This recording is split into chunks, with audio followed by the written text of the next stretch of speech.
Você entra na concessionária com a sensação de vitória. Ar-condicionado gelando, vendedor sorrindo, cafezinho e aquele Jeep Compass de R$180 mil brilhando como um troféu. Em 30 minutos você sai com o contrato na mão e com a frase que o Brasil repete como oração: eu mereço, eu trabalhei, agora é meu. Só que não é seu, é do banco. E o preço real não está na etiqueta, está no carnê. Porque no final esse carro de 180 mil vira R$260 mil. O mesmo produto, o mesmo metal, o mesmo volante. Só que você pagou 2 e levou 1. A sociedade te vende essa mentira com verniz de status. Financiar é inteligente, é normal, é assim que todo mundo faz. O sistema agradece. Porque enquanto você acha que está comprando mobilidade, você está assinando uma servidão de fluxo de caixa. E o mais cruel é que isso acontece em silêncio. Não tem sirene, não tem escândalo. Só tem um débito automático todo mês por anos drenando sua liberdade sem pedir licença. Nos próximos 20 minutos eu vou te provar com matemática e com lógica macroeconômica brasileira que esse sonho está custando a sua independência financeira e empurrando a classe média para a mesma armadilha de sempre. Trabalhar muito, possuir pouco e dever sempre. Vamos entender de onde vem esse veneno. O seu carnê de 260 mil não nasce dentro da concessionária. Ele nasce em Brasília e na engenharia financeira do crédito brasileiro. O Brasil tem uma taxa básica, a Selic, que é o preço do dinheiro no curto prazo. Ela existe porque a inflação, medida pelo IPCA e às vezes acelerada por choques capturados no IGPM, precisa ser contida. Quando o Estado gasta demais, quando a dívida cresce, quando o risco fiscal sobe, o Banco Central é obrigado a manter juros altos para segurar expectativas. Isso é o macro. Agora vem o micro. Você, na ponta, pagando o dobro por um carro. O crédito automotivo não é Selic. Ele é Selic mais uma camada de impostos, mais custo de captação, mais inadimplência, mais compulsório, mais burocracia, mais margem, mais spread bancário. O banco capta próximo do CDI, que anda colado na Selic e te empresta muito acima disso. Essa diferença é o pedágio do sistema. E por que essa diferença é tão grande no Brasil? Porque o Estado disputa o dinheiro com você. O governo emite dívida o tempo inteiro, paga juros, suga liquidez e empurra o custo do capital para cima. O setor privado vira refém, a classe média vira garantia. E tem um detalhe político que quase ninguém fala. O carro financia a arrecadação em cadeia. Você paga imposto no combustível, paga imposto na peça, paga imposto no seguro, paga imposto no serviço, paga imposto embutido na própria taxa. O crédito caro não é acidente. Ele organiza poder. Ele transforma o cidadão em pagador recorrente, previsível, domesticado pelo boleto. Você acha que comprou um bem? Na prática, você assinou um contrato que prioriza o banco antes da sua família. E aqui entra o paralelo que dói, mas você precisa encarar. O INSS funciona como um sistema de repartição. Quem trabalha hoje paga quem já se aposentou, com a promessa de que alguém no futuro vai pagar a sua. Isso depende de demografia favorável e de confiança eterna no caixa do Estado. Quando a população envelhece e a conta não fecha, as regras mudam, o benefício perde poder de compra e a promessa vira ajuste. Isso é a lógica de um Ponzi legalizado. O fluxo dos novos sustenta os antigos, até o dia em que a base não cresce o suficiente. Com crédito automotivo é a mesma mentalidade de dependência, você troca soberania por promessa. Agora eu vou te dar a revelação que separa vítima de soberano. Eles querem que você olhe para a parcela, mas o problema real é o juros composto trabalhando contra você. Essa é a big idea.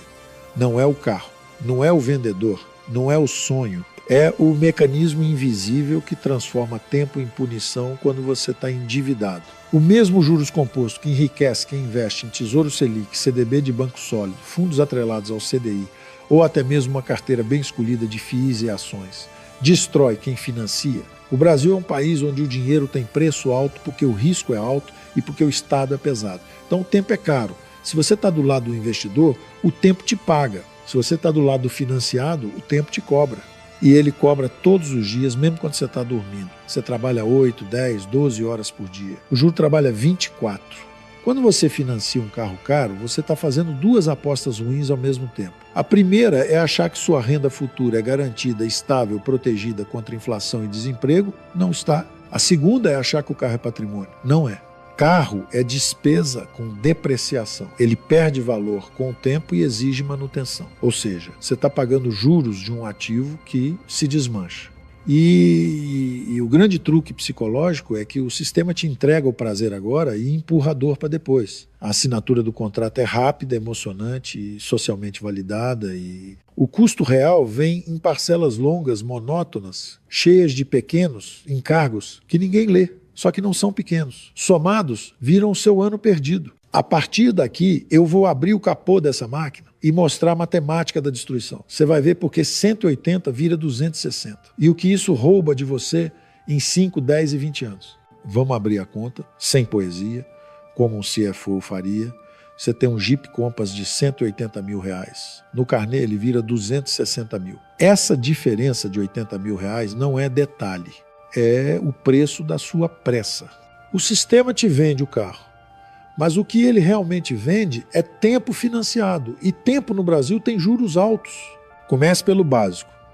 260 mil menos 180 mil dá 80 mil reais de custo financeiro direto. 80 mil. Isso é mais do que muita gente consegue juntar em anos. Só que aqui você entrega isso ao banco como se fosse taxa de serviço, como se fosse inevitável. Não é inevitável, é escolha. E escolha ruim. Agora vamos traduzir esse veneno em números mensais, porque é aí que o cérebro entende. Se esse carnê foi feito em 48 meses, que é um prazo comum, você está falando de 260 mil dividido por 48. Dá cerca de R$ 5.416 por mês. A sua vida vira isso. 5 mil e pouco saindo todo mês, faça sol ou faça chuva. E para que 180 mil virem essa prestação por 48 meses, a taxa implícita do contrato fica perto de 1,6% ao mês. Parece pequeno quando o vendedor fala. 1,6%, quase nada, ele diz. Só que o seu salário não cresce 1,6% ao mês. O IPCA não para te esperar. E o juro composto não tem piedade. Agora conecta com o macro. Você abre o noticiário e vê Selic em 2 dígitos, CDI andando colado na Selic. O banco capta dinheiro próximo desse custo. Se o CDI tiver, por exemplo, perto de 0,9% ao mês e ele te empresta a 1,6% ao mês, ele está colocando uma diferença de aproximadamente 0,7% ao mês em cima do dinheiro. Você acha que é só 0,7%? Multiplica isso por 48 meses com juros sobre juros e você descobre por que seu carro custa 80 mil a mais. Esse spread é o imposto invisível da intermediação num país com risco fiscal alto, inadimplência alta, burocracia alta e um Estado que suga liquidez o tempo inteiro. Você não está financiando só o carro, você está financiando o custo do Brasil. Agora vem a parte que a classe média finge que não existe: imposto e depreciação. Carro no Brasil já nasce caro porque vem carregado de tributos na cadeia.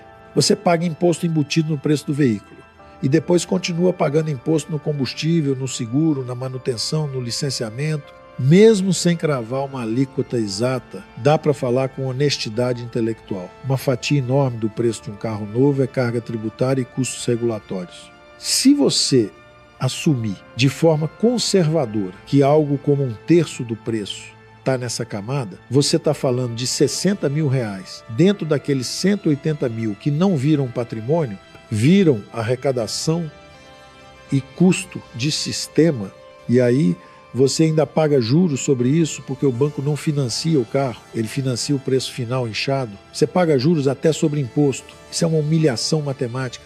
E agora a depreciação, que é a punhalada final. Carro é ativo que perde valor com o tempo. Vamos ser realistas. Um SUV desse porte pode perder algo como 12% no primeiro ano, depois 10%, depois 8%, depois 7%. Em 4 anos, você está com um bem que pode estar valendo perto de 120 mil reais. Ou seja, ao final do financiamento, você pode ter pago 260 mil por um objeto que o mercado precifica perto de 120 mil. Você pagou 260 para terminar com 120. A diferença não evaporou. Ela foi para o banco, para impostos, para custos e para o privilégio de dirigir agora em vez de construir patrimônio. Agora entra a projeção macabra, porque a destruição não é só os 80 mil de juros.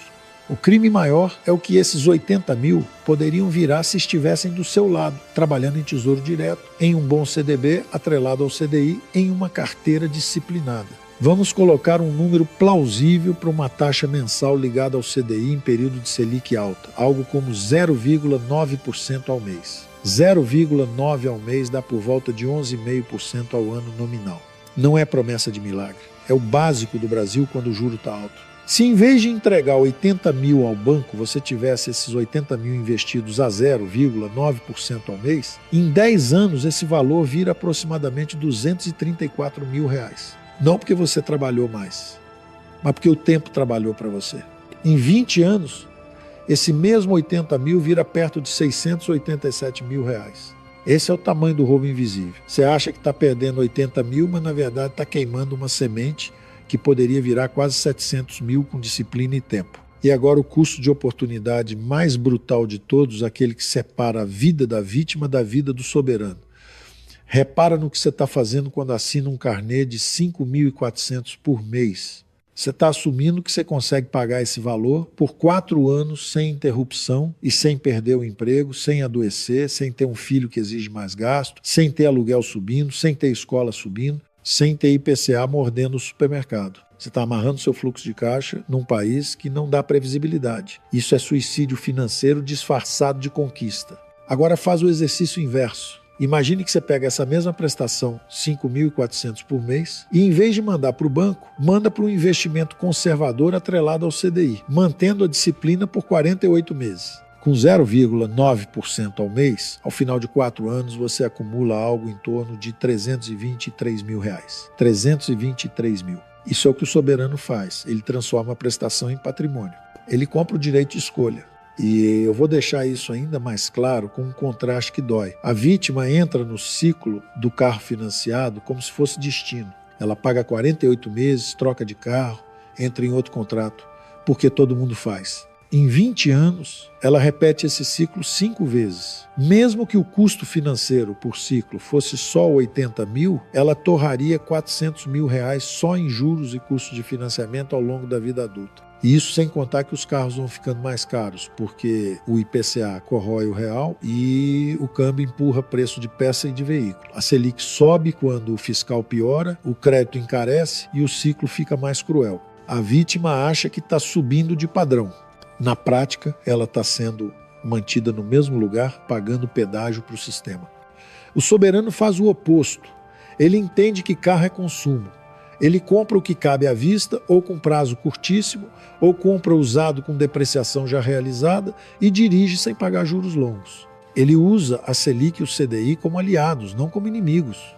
Ele constrói reserva em Tesouro Selic para não virar refém de emergência. Ele usa FIIs e ações como parte de uma estratégia de longo prazo, quando já tem base, porque quer renda e quer proteção contra a perda de poder de compra. Ele entende que dólar não é aposta, é hedge em país instável.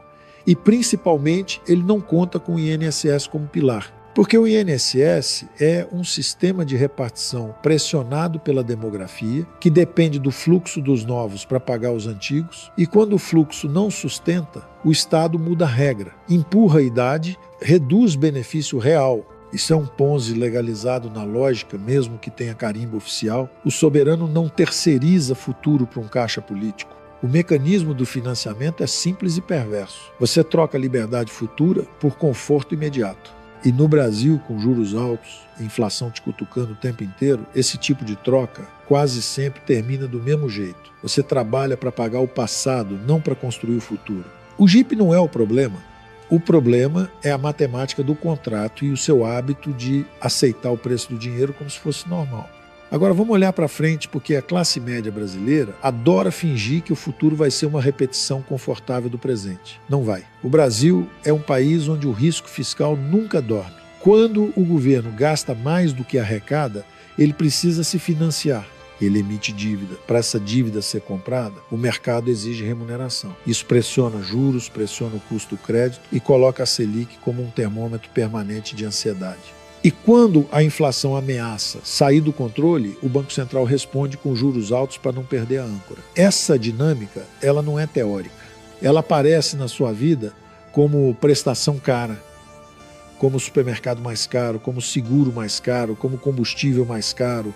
Se você ignorar a Big Idea e continuar financiando o consumo em juros altos, seu futuro é previsível e por isso é trágico. Você vai entrar na década dos 40 anos com renda mais alta, sim, mas com compromissos ainda maiores.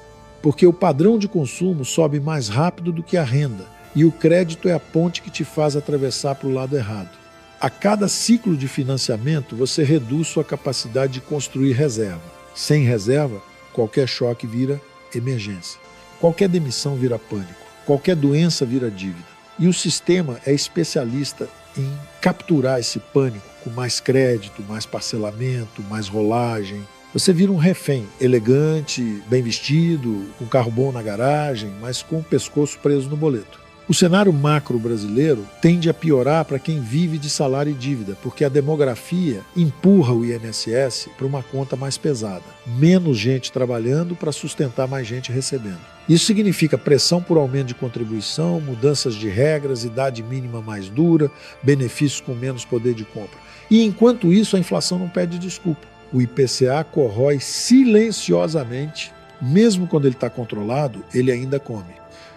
O IGPM pode disparar em certos ciclos e contaminar aluguel, contratos e custos. E a classe média, que tem renda, mas não tem patrimônio, sofre mais porque ela paga a conta sem ter como repassar preço. Agora, olha o outro caminho. Se você agir, você muda o desfecho. Agir aqui não é frase bonita, é engenharia de vida. É parar de comprar passivo com juro alto e começar a comprar ativos com disciplina. Quem tem reserva em Tesouro Selic não precisa ajoelhar para cartão quando acontece um imprevisto. Quem acumula CDI de forma consistente constrói um colchão que compra tempo. E tempo é o ativo mais valioso. Quem constrói uma carteira que combina renda fixa com risco controlado em ações e FIIs, no ritmo certo, começa a criar renda que não depende de salário. E quem entende que depender exclusivamente do INSS é apostar a velhice em um caixa político, se organiza para ter previdência privada com critério ou patrimônio que gere renda em vez de promessa. O futuro inevitável do Brasil é este. Ou você aprende a jogar com a Selic e com a inflação, ou você vira estatística do crédito caro. Não existe neutralidade. O sistema não deixa você em paz. Ele te empurra para consumir agora e pagar depois. Se você não tiver uma estratégia, a estratégia será imposta a você. E ela é simples. Você trabalha, o banco lucra, o Estado arrecada e você envelhece com medo. Agora, eu vou destruir as desculpas, porque é aqui que a classe média se sabota com frases bonitas. A primeira desculpa é eu preciso do carro. Você não precisa do carro que destrói seu fluxo de caixa. Você precisa de mobilidade. Mobilidade pode ser resolvida de várias formas. O que você está defendendo não é necessidade, é vaidade embrulhada em racionalização. Se o carro é ferramenta de trabalho, ótimo, trate como ferramenta, custo mínimo para cumprir função. Se é status, então você está pagando imposto psicológico para parecer mais rico do que é. E o sistema adora isso, porque gente que compra aparência vira escravo perfeito do carnê. A segunda desculpa é, mas eu não tenho dinheiro à vista. Pois é exatamente por isso que você não pode assinar um financiamento longo e caro. O financiamento não resolve a falta de dinheiro. Ele transforma a falta de dinheiro em falta de liberdade. A pessoa sem reserva que assume prestação alta está apostando a própria estabilidade num país instável. Isso não é coragem, é imprudência matemática. Se você não consegue juntar hoje, financiar, só garante que você continuará não conseguindo juntar, porque você sequestra sua capacidade de poupança por anos. A terceira desculpa é, mas a parcela cabe. Essa é a frase favorita do vendedor e a frase mais burra da vida financeira. Caber não significa fazer sentido. Caber significa apenas que hoje você ainda não colapsou. A pergunta correta é, essa parcela impede você de construir patrimônio? Se impede, ela está te empobrecendo mesmo, cabendo. O país está cheio de gente que paga tudo em dia e mesmo assim termina a década sem ativos. Pagador perfeito, pobre perfeito. A quarta desculpa é melhor financiar do que esperar, porque tudo sobe. Sim, tudo sobe, porque o real perde poder de compra e porque o custo do Brasil é alto. Mas esse argumento só vale se você tiver uma taxa de financiamento que seja inferior ao retorno seguro que você conseguiria com o dinheiro. No Brasil, na maior parte do tempo, o crédito automotivo cobra bem mais do que o CDI te paga líquido, especialmente depois de impostos. Ou seja, financiar não é proteção contra a inflação, é pagar caro para antecipar consumo. E consumo antecipado em juro alto é exatamente o mecanismo que te prende. A quinta desculpa é o governo vai melhorar, vai baixar juros, vai ajudar. Essa é a ilusão mais perigosa. O governo não é seu pai. O governo é um aparato que precisa arrecadar e se financiar. Quando ele ajuda, ele escolhe grupos e empurra custo para o resto. E na hora de apertar, ele sempre aperta quem é formal, quem paga imposto, quem não pode fugir. Esperar salvação estatal é suicídio financeiro lento. É o mesmo erro de quem confia no INSS como plano de vida. O INSS depende de fluxo futuro de contribuintes e de decisões políticas. Isso não é ativo, isso é promessa. E promessa não paga mercado nem plano de saúde. A verdade é simples. Você não precisa ser rico para parar de fazer besteira, cara. Você precisa ser disciplinado. Disciplina é dizer não para o carro que te escraviza e sim para o plano que te liberta. É trocar a dopamina do agora pela soberania do depois. O sistema vai tentar te chamar de exagerado, de radical, de chato. Ótimo. Ser chato financeiramente é como você fica livre. Então aqui está o veredito, sem anestesia. Existem dois caminhos e você já está em um deles. O primeiro caminho é o da vítima elegante. Você financia o carro de 180 mil e paga 260 mil. Você repete o ciclo, troca de carro, troca de dívida, mantém a prestação como parte fixa da sua identidade, você trabalha para sustentar o passado, você vive com a sensação de que nunca sobra e quando o tempo passa você descobre que o patrimônio que deveria proteger sua família não existe. Aí você olha para o INSS como tábua de salvação, justamente quando o sistema de repartição está pressionado, com regras mudando, benefício perdendo poder de compra e o Estado te lembrando que promessa política não é contrato com a realidade. Esse caminho termina em independência. O segundo caminho é o do soberano. O soberano entende que juros compostos são uma arma. Ele decide estar do lado de quem recebe juros, não do lado de quem paga. Ele se recusa a transformar vaidade em boleto. Ele compra o carro que faz sentido, não o carro que impressiona. Ele trata a Selic e o CDI como aliados táticos, reserva em Tesouro Selic para nunca ajoelhar diante de imprevistos, renda fixa bem escolhida para acumular com constância e, no tempo certo, exposição a ativos de longo prazo como ações e FIIs para construir renda e proteção contra a corrosão do IPCA. Ele entende que o dólar é hedge, não loteria. E ele entende que depender do INSS como pilar central é aceitar a lógica de um Ponzi legalizado, sustentado pelo fluxo dos novos para pagar os antigos, vulnerável à demografia, à decisão política. Então ele constrói alternativas. Agora, a ordem de ação clara e executável. Se você está com financiamento caro ou prestes a assinar um, você vai fazer o seguinte, você vai comparar no papel o custo total do carnê com o custo total de comprar um carro mais simples à vista ou com prazo curto e vai calcular quanto você consegue direcionar por mês para investimento atrelado ao CDI. Se a diferença mensal não for virada em aporte automático, você não entendeu nada. Porque a liberdade não vem de evitar a dívida, ela vem de transformar a parcela em patrimônio. Se você insiste em dirigir um carro que te cobra 5 mil por mês, então você está declarando que prefere aparência à soberania. E eu não respeito isso. Escolha hoje de que lado você está, do lado do banco pagando juros compostos ou do lado do investidor recebendo juros compostos. O sistema foi desenhado para te empurrar para o primeiro. Você só vence se tiver disciplina para escolher o segundo. Inscreva-se para se alistar no exército dos que protegem o próprio patrimônio. Não seja mais uma vítima estatística.